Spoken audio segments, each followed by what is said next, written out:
Pension పంపిణీ ప్రజాసేవలో భారతదేశ చరిత్రలో, ఆంధ్ర రాష్ట్ర చరిత్రలో సాక్షాత్తు ప్రతి నెల 1వ తారీఖున పెన్షన్ అందించడానికి ఏదైనా ముఖ్యమంత్రి వచ్చి అందిస్తున్నాడంటే అది కేవలం మన నారా చంద్రబాబు నాయుడు గారి భారతదేశ చరిత్రలో.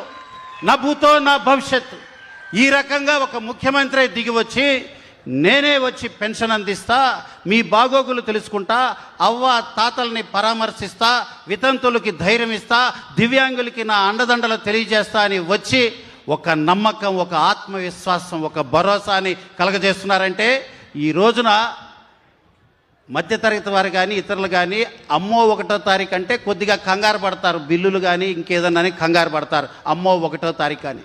కానీ ఆంధ్ర రాష్ట్రంలో ఉన్న పెన్షన్దారులు మాత్రం అమ్మయ్య 1వ తారీఖు వస్తుంది, అమ్మయ్య చంద్రన్న ఇస్తున్నాడు, అమ్మయ్య చంద్రన్న వచ్చి మనకి పెన్షన్ అందిస్తాడనే ఒక మనోధైర్యాన్ని, ఆత్మవిశ్వాసాన్ని కలగజేశారంటే అది కేవలం మాన్యశ్రీ ముఖ్యమంత్రి చంద్రబాబు నాయుడు గారి వల్లే సాధ్యమైందని కూడా నేను తెలియజేస్తూ